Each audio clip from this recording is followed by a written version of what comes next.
오늘은 우리가 사실 이제 교회가 4월 15일이 창립주일이지만 우리 또 임직식도에서 오늘 같이 겸사해서 오늘 축하하기로 했습니다. 오늘 하나님께서 우리에게 주신 참 큰 은혜가 있는 것 같습니다. 우리 같이 아우에 한번 인사 한번 할까요? 하나님의 은혜가 풍성하길 바랍니다. 우리 같이 인사하겠습니다. 네. 우리 교회가 전쟁 중인 1953년도 4월 15일에 고 황영식 집사님 집에서 예배를 드림으로 교회가 세워졌다고 기록이 되어 있습니다. 그때 이 사진이 없어가지고 찾아보니까 58년도 사진이 있더라고요. 그래서 58년도에 보니까 교회 학교 교사들이 저 교회 건물인 것 같아요. 그때 보니까 오리정 교회더만요. 그래서 55년도에 오리정 교회로 순천노회로부터 승인을 받았고요. 그리고 63년도에 순천 성북교회로 명칭이 변경되었습니다. 그래서 61년도에 반사 일동인데 혹시 저기에 계신 분 계신가요? 여기 저 사진에 61년도에 찍은 반사 사진입니다. 그리고 이제 우리가 지금 현재 이 교회당이 97년도에 건축을 해서 98년도에 이제 성전 봉헌이 되었습니다. 65년도에 이게 산상 예배 드리는 게 나오는데요. 아까도 그랬습니다만 산상 예배 드리는데 그 당시에 한복을 입고 이렇게 가셨더라고요. 그래서 네. 근데 여기 혹시 본인의 얼굴이 이게 계신 분은 아마 연세가 굉장히 좀 많으신 분이신데 참 얼마나 또 이렇게 감회가 새롭지 않겠나 생각이 듭니다. 자, 그래서 하나님께서 62년 전에 이 오리정에 교회를 세워주셨습니다. 그래서 62주년을 맞이하는 이 시점에서 우리 교회가 어떤 자세를 가지고 가야 할 것인가 또 다시 한번 생각하는 계기가 됐으면 합니다. 하나님께서 이 지역에 교회를 세우신 목적이 뭘까? 사실은 보편적인 목적이 있죠. 뭐냐면 이 지역의 영혼들을 구원하여 제자 삼으시라는 목적을 가지고 이곳에 교회를 세우셨습니다. 자, 이 부분에 대해서는 우리가 잊지 아니하고 계속해서 나가야 될 부분이고요. 더불어서 또 한 가지 우리가 생각해야 될 것은 그러한 목적을 가지고 나가지만 가장 또 본질적인 문제, 그것은 우리의 교회가 성경적인 교회, 하나님이 기뻐하신 교회가 되어야 되겠다. 그래서 앞으로 우리 모든 성도님들이 함께 이러한 목적과 비전을 향하여서 하나님이 기뻐하신 교회, 성경적인 교회, 영혼 살리는 교회, 그리고 제자 삼는 교회 되기를, 그래서 함께 힘써서 그런 교회 세우시기를 주의 이름으로 축복드립니다. 네. 그래서 오늘 본문의 말씀을 통해서 다시 한번 그래서 그러한 교회가 되기 위해서는 어떠한 우리가 자세를 가져야겠는가 이 말씀을 듣도록 하겠습니다. 예배소에서 사도 바울이 그토록 그렇게 원했던 복음을 이제 전하게 됐는데요. 이 배경에 대해서 잠시 설명드리면 사도 바울이 이제 이 2차 전도 여행을 할 때에 원래 소아시아 지역을 전도하고 싶었어요. 그런데 하나님께서 막으셨죠. 그에게 아니야, 유럽에 가서 마케도니아로 건너가 유럽에서 복음을 전하라고 하나님께서 강력하게 그를 이끌으셨기 때문에, 그래서 그가 원래 복음을 전하고자 하는 곳을 떠나서 이제 마케도니아에 가서 복음을 전했습니다. 그리고 이제 2차 전도 여행을 마치고 이 선교 보고차 예루살렘으로 올라가는 도중에 이 예배소에 들려서 며칠간 회당에서 복음을 전했는데 그때의 반응이 좋았어요. 다른 지역에서는 한 번 듣고 두 번 들으면 벌써 막 그냥 벌떼처럼 일어나가지고 막 비방하고 막 공격을 했는데 그 당시 예배소에 있는 사람들은 몇 주간을 더 머물러 달라고 그렇게 부탁할 정도로 반응이 좋았습니다. 그래서 본인 마음에도 그토록 복음을 전하고자 싶었던 곳이고, 그래서 다음에 하나님께서 기회를 주시면 오겠다고. 그래서 오늘 이제 3차 전도 여행을 갈 때에 이 에베소를 들린 거예요. 그래서 이 에베소에서 지금 현재 한 3개월 정도 회당에서 말씀을 전하는데, 근데 안타까운 것은 3개월 정도 말씀을 전하는데 반응이 두 반응을 나뉘는 거죠.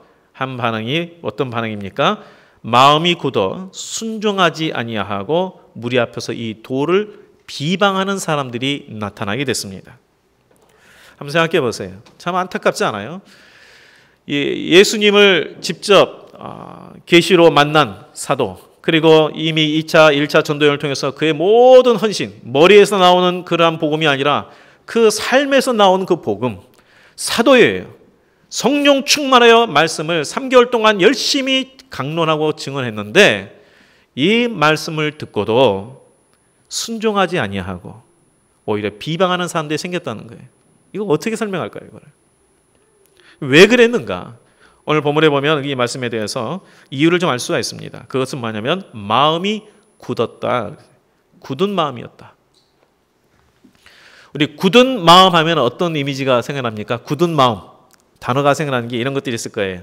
굳은 마음 할 때 교만 또는 고집불통, 부정적인 생각, 강팍함, 바로 이런 것들이 바로 굳은 마음의 대표적인 부분들입니다.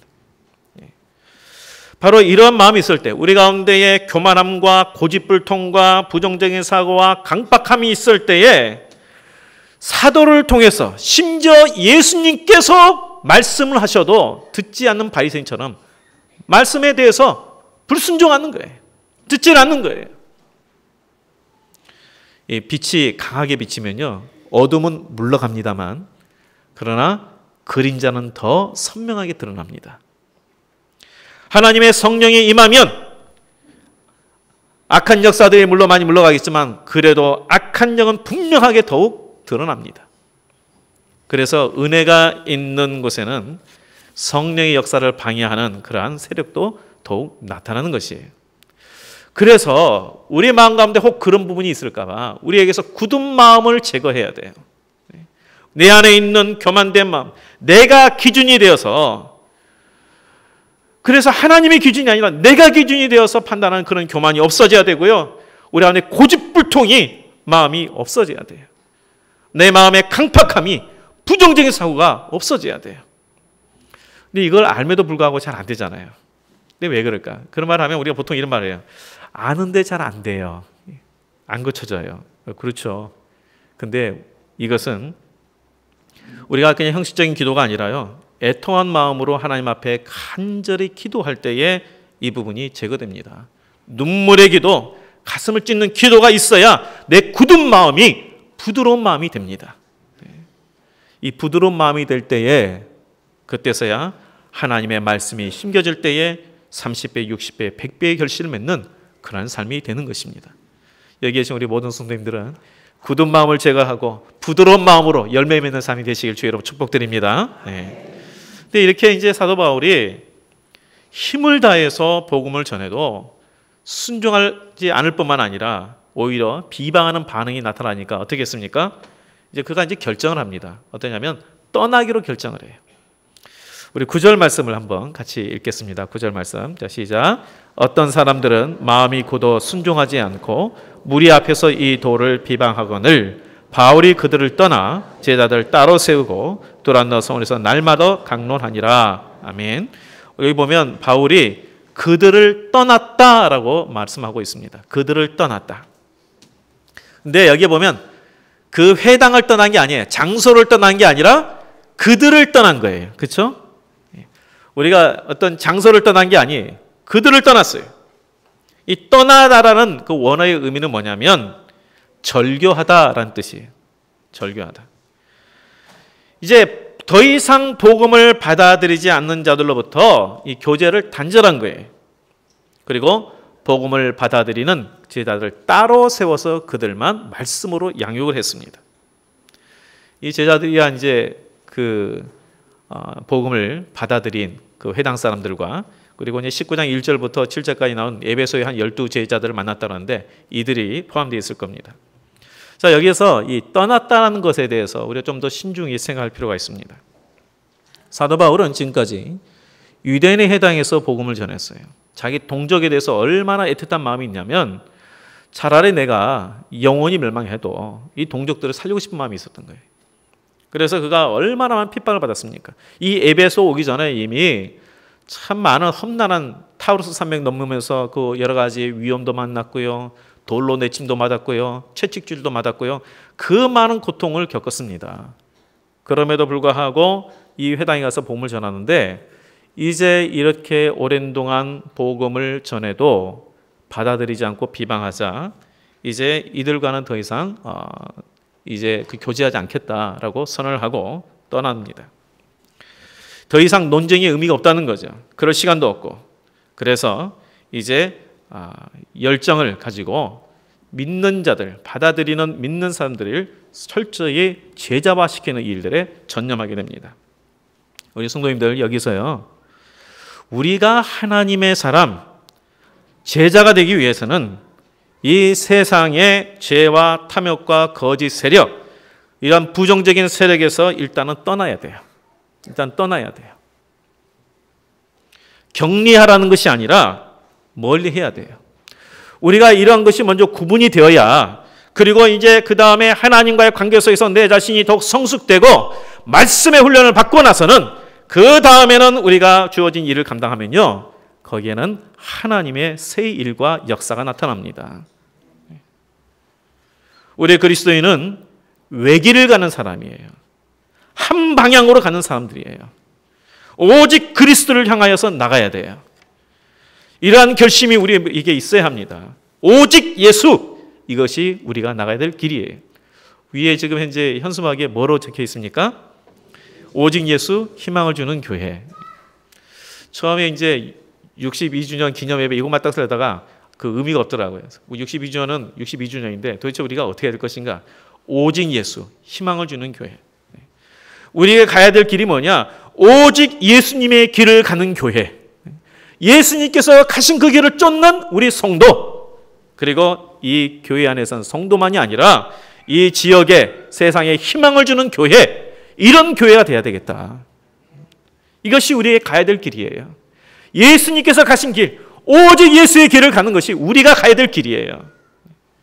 근데 이러한 교회가 되기 위해서는, 이러한 우리의 믿음이 되기 위해서는 구별되어 제자가 되어야 합니다. 사도 바울이 이제 그 말씀을 받아들이지 않는 자들을 떠나서 행한 것이 제자를 따로 세웠어요. 아까 읽었던 9절 말씀에 보면 그들을 떠나 제자들을 따로 세우고, 따로 세우고라는 것은 뚜렷이 경계를 정하다, 이런 뜻이에요. 뚜렷이 경계를 정하다. 복음을 받아들이는 자와 받아들이지 않는 자 사이에 분명하게 경계를 그었다는 거예요. 성령께서 처음에 이제 그 전도 여행을, 이제 전 로마 제국의 전도 여행을 할 때에 바울과 바나바를 따로 불러 세우라라고 말씀하셨어요. 따로 세우라고 말씀하셨어요. 이 세상에 하나님의 이 영향력을 흘려보내고 나에게 주어진 상황 속에서 이 상황에 매몰되는 것이 아니라 상황을 이겨나가는 그 삶, 이러한 사람은 우리가 모두가 할 수 있겠지만 능력이 준비되어 있는 자만 가능해요. 그냥 보통 사람이 세상을, 나의 주변 환경을 변화시키는 게 아니에요. 구별되는 사람이 상황 환경을 변화시키고 세상을 변화시켜요. 헌신되는 사람이 상황을 변화시켜요. 한 가지 일을 위해서 결심한 사람이 세상을 변화시킬 수 있어요. 우리가 잘 아는 국제 적십자사, 이게 이제 앙리 디낭이라는 사람이 세웠는데요. 이 앙리 디낭은 그 스위스 사람이잖아요. 스위스가 이제 종교개혁 칼빈에 의해서 참 완전히 그 우범지였던 이 스위스 제네바가 정말 모범적인 그런 곳이 되었어요. 그곳에서 이 앙리 디낭도 젊었을 때에 YMCA를, 제네바 YMCA를 그가 세워가지고 참 열심히 신앙생활을 했던 사람입니다. 근데 원래 그 사람은 이제 목회자가 아니고 그냥 사업가예요. 젊은 사업가인데 어느 날 이제 프랑스 쪽으로 사업차 방문한 중에 그 당시 이제 프랑스하고 오스트리아군이 이제 싸움이 붙었는데 솔페리노라는 지역에서 전투가 벌어졌어요. 그래서 그때 그 전투에서 약 4만여 명이 죽고 다쳤는데 그 지역을 지나가면서 참혹한 광경을 본 거예요. 그 벌판에 수많은 사람들이 죽어 있고 부상자들이 있는데 도대체 부상자들을 도와주지라는 거예요. 그래서 왜 안 도와주냐 했더니 적군도 아군도 섞여 있으니까. 그래서 가면 또 총 맞을 수도 있고 하니까 지가 알아서 나오든 죽든 둘 중에 알아서 해야 된다는 거예요. 그걸 보고 충격을 받았어요. 아니 부상자를 도와줘야 되는데 지가 알아서 기어 나오면 사는 거고 거기서 죽어야 되는 거예요. 그걸 보면서 이거 있을 수 없는 이야기다. 그래서 이제 거기에 있는 지역에서 이 동네 이 부녀자들을 설득해서 많은 사람들을 적군, 아군 구분 없이 치료를 해주고 가서 이제 이런 일이 있어서 안 되겠다. 그래서 그냥 보통 사람들 그 정도만 하고 끝났을 텐데 이거는 모든 전투에서 이래서는 안 되겠다 해가지고 이 적군과 아군 상관없이 부상자들을 정말 중립적인 입장에서 치료할 그런 기구가 필요하다. 열심히 로비하고 힘써서 결국은 훗날 국제 적집사자가 되는 그 전신이었던 부상자 구호를 위한 국제상설위원회를 개설하게 됩니다. 한 사람, 이 변화가 어디서 옵니까? 바로 구분된 한 사람, 헌신된 한 사람에 의해서 이런 변화가 나타나는 거예요. 이 참혹한 그 상황, 이 전쟁사 상황에서 이 변화를 일으키는 것은 보통 사람은 그냥 내 문제 이것만 매달린 사람에게서는 나타나지 않아요. 오직 예수의 길을 따르는 사람, 헌신된 사람, 이런 삶을 통해서 이러한 변화가 나타날 수 있어요. 하나님께서는 우리를 그러한 삶을 부르셨습니다. 그래서 바울은 이 오직 예수를 위해 헌신할 사람을 택해서 두란노 서원에서 훈련을 시켰어요. 오늘 이 10절 말씀에 보면 9절에서 10절 말씀을 보면은 날마다 강론했다 그랬어요. 이들을 세워서 2년 동안 날마다 하나님의 말씀으로 이들을 훈련시켰다는 거예요. 여기 참 중요합니다. 날마다 강론했다. 디모데후서 3장 17절에 이렇게 기록이 되어 있습니다. 잘 들어보세요. 성경은 하나님의 사람으로 온전하게 하며 모든 선한 일을 행할 능력을 갖추게 한다. 하나님의 말씀이 하나님의 사람으로 온전케 하고 모든 선한 일을 행할 능력을 갖추게 한다는 거예요. 그것이 다른 어떤 게 아니에요. 오직 하나님의 말씀이 그렇다는 거예요. 그래서 하나님의 말씀, 우리가 하나님의 말씀에 전념하고 말씀의 영향을 받으면 하나님의 사람답게 서는 것이고 선한 일을 할 수 있는 능력을 갖추게 되는 것이에요. 그래서 사도 바울이 이 말씀 그대로 믿고 2년 동안 날마다 하나님의 말씀을 이들에게 가르쳤어요. 우리도요, 하나님의 사람으로 우리가 굳건히 서기 위해서는, 온전히 서기 위해서는 말씀 안에 있어야 합니다. 말씀을 읽어야 돼요. 올해 우리 전교회인들이 말씀 일독하자 시작했잖아요. 그리고 그냥 읽은 경우에는 잘 들어오지 않으니까 어떤 관점에서 볼 것인가 해서 우리가 말씀 통독 사경을 했어요. 지금 5월 중순 됐는데요. 이제 잎사귀가 많이 붙은 곳도 있는데 아직도 안 붙은 구역들이 있습니다. 예. 속히 붙어야 돼요. 하나님 말씀을 가까이 해야 됩니다. 읽어야 돼요. 그리고 더 이 말씀의 뜻이 무엇인지 나에 적용하기 위해서 묵상하는 것이고 잘 깨닫지 못한 부분들을 위해서 말씀을 배우는 거예요. 네. 이게 중요해요. 이게 되어야 하나님 말씀 그 자체가 우리를 하나님의 사람으로 온전케 하고 모든 선한 일을 하는 능력이 우리에게 주기 때문에 그래서 우리가 하나님 말씀을 가까이 해야 돼요. 그리고 말씀에 순종하는 자가 되도록 우리가 기도하는 것입니다. 우리에게 주어진 상황들이 힘들고 어려운 상황들이 있지만 그 상황들을 굴하지 않냐고 이 상황을 이길 뿐만 아니라 그 상황을 바꿀 수 있는 사람은 많지 않습니다. 소수입니다. 그런데 그 소수에 믿음으로 거듭나는 사람, 성령으로 구별된 사람이 포함되어 있는 거예요. 저는 참으로 하나님의 이름으로 권면하는 것은 여기에 계신 우리 모든 성도들이 우리에게 주어진 상황도 많이 어렵고 힘든 상황들이 있지만 이 상황 속에서도 하나님의 인도하심을 깨닫고 이길 수 있는, 이기는 것뿐만 아니라 변화를 이루는 그러한 이 소수에 들어가시기를 주의 이름으로 축복드립니다. 네. 그런데 우리가 교회를 수십 년간 다녀도 내가 하나님의 사람답게 살지 못하고 이 문제가 닥칠 때 항상 무너지고 주변에 변화를 주지 못하는 그런 상황이 있다면 왜 그런가 한번 생각해 봐야 돼요. 왜 그럴까? 변화는요, 능력은 나의 삶의 한 부분을 주를 위해서 잘라내야만 가능해요. 그런데 우리가 포기하지 못하니까 변화가 나타나지 못하는 거예요. 우리에게 참 할 일이 많습니다. 요즘 시대가 얼마나 바쁩니까? 참 분주합니다. 그러나 우리가 하나님께 집중하기 위해서 나에게 중요한 어떤 일과 시간을 잘라내야만 합니다. 그럴 때에 우리가 하나님의 사람으로 온전케 되고 변화를 이룰 수가 있습니다. 짜투리 가지고는 안 돼요. 다 쓰고 남은 짜투리 가지고 드리려고 그러면 거기엔 능력이 없어요. 중요한 부분을 잘라내셔서 주님을 위해서, 주님과의 깊은 만남을 위해서, 훈련받기 위해서 투자하셔야 됩니다. 오늘날 우리가 믿음 안에서 이게 강한 정말 성령의 역사를 경험하지 못하고 또 교회가 힘을 잃어버린 것 중에 아주 중요한 한 이유가 바로 이런 하나님의 말씀의 훈련의 부재입니다. 가르치지 않았던 것도 문제고 배우지 않으려고 하는 것도 문제예요. 그런데 이 에베소 교회에는 이 도란노선에서 이 바울 사도가 2년간 날마다 하나님의 말씀을 가르쳤는데 그 결과 어떤 일이 벌어졌는지를 10절에 나오는데요. 10절 말씀을 다시 한번 읽어보겠습니다. 시작. 2해 동안 이같이 하니 아시아에 사는 자는 유대인이나 헬라인이나 다 주의 말씀을 듣더라. 아멘. 2년 동안 정말 하나님의 말씀에 헌신하고자 하는 사람 불러서 가르쳤더니 결과가 어떻게 되냐면 아시아에 사는 아시아, 소아시아, 터키 그 소아시아 지역에 유대인이나 헬라인이나 다 주의 말씀을 들었더라.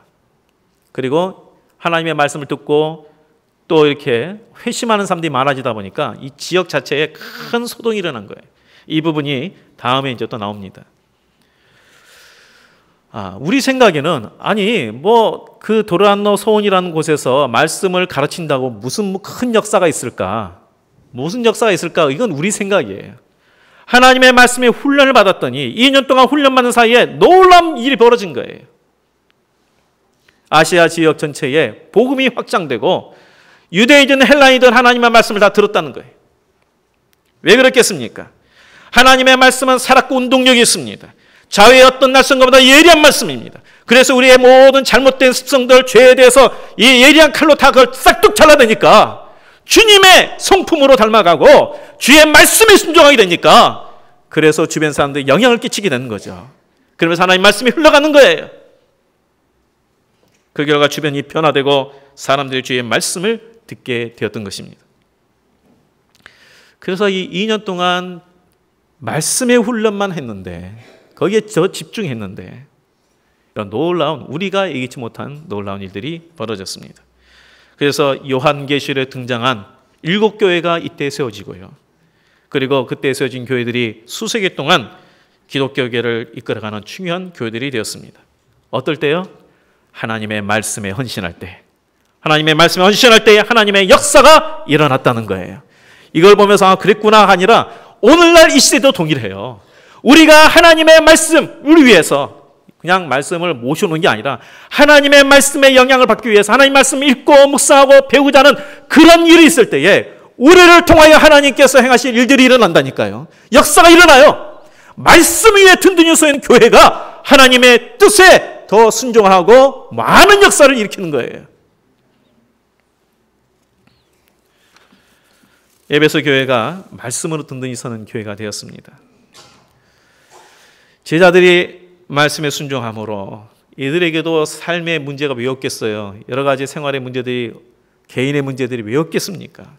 그러나 이 상황도 이겨나갈 뿐만 아니라 자신들의 상황만 극복할 뿐만 아니라 지역을 그 주변에 있는 모든 지역까지도 영향을 끼치고 변화를 일으키는 그러한 삶이 되었다는 거예요. 바로 말씀 순종하는 자에게 말씀을 하나님의 말씀에 붙들림 맞는 자에게는 성령께서 인도하시고 역사하시기 때문에 그렇습니다. 우리 성도님들 그래서 오늘 말씀을 다시 한번 보면서 내 안에 있는 굳은 마음을 제거하기를 바랍니다. 네. 내 안에 있는 강팍한 마음들이 있습니까? 내 안에 교만된 마음이 있습니까? 내 안에 고집불통의 마음이 있습니까? 주님 나의 이 모든 부분들을 성령께서 나의 마음을 쥐어 바꾸어 주옵소서. 간절히 기도하셔요. 내 굳은 마음이 부드러운 마음이 되도록 주님 앞에 간절히 구해야 합니다. 이럴 때 하나님의 말씀에 놀라운 역사가 일어나는 거예요. 그리고 구별되어 쓰여지도록 말씀에 헌신하십시오. 나의 삶의 한 부분을 시간의 부분을 잘라내야 돼요. 어떤 분들은 이것을 위해서 어떤 단체에서 3개월, 6개월 이렇게 훈련받는 사람들도 있고 또 심지어 대학생 중에서는 1년이고 2년이고 이렇게 훈련을 받는 사람도 있어요. 저도 이제 좀 선교단체, 국제 선교단체에 있다 보니까 그런 그 사람들을 종종 봤어요. 영국에 그래도 학교가 괜찮은 학교가 옥스퍼드 대학이라고 아시지요? 예. 그 여학생인데 자신의 삶 중에서 인생 중에서 우리는 이제 군대가 있지만 그 나라는 군대가 없잖아요. 한 2년 정도는 내가 주를 위해서 내가 전심하여 주를 위해서 섬기고 싶은 마음이 있다. 그래서 이 훈련을 받고 섬기더라고요. 또 내 후배 중에서도 내가 이때까지 내 자신을 위해서 이렇게 했는데 최소한 1년 정도는 내가 집중해서 주님을 위해서 훈련받고 좀 섬겨야겠다. 참 이런 멋있는 그런 학생들이 있어요. 나의 인생의 한 부분을 잘라내서 주를 위해서 잘라내서 헌신할 때에 하나님의 역사가 그 삶 가운데 나타납니다. 네. 우리도 주를 위해서 나에게 중요한 한 부분을 잘라내십시다. 그럴 때에 내가 하나님의 사람으로 그리고 문제를 이길 뿐만 아니라 영향을 끼치는 하나님의 사람으로 견고하게 서는 것입니다. 가정이 세워집니다. 교회가 말씀 위에 든든히 세워집니다. 그래서 우리 모두에게 이러한 하나님의 말씀에 헌신하여 훈련받아 우리의 가정과 개인과 우리 교회가 견고하게 세워지는 그런 역사의 길을 주의 이름으로 축복드리겠습니다. 기도하겠습니다. 하나님 아버지, 먼저는 내 자신에 있는 참으로 이 교만된 마음, 강팍한 마음, 부정적인 마음, 내 고집불통의 마음들을 주님께서 아시오니 제거하여 주시사 하나님의 마음을 품는 자가 되게 하여 주옵소서.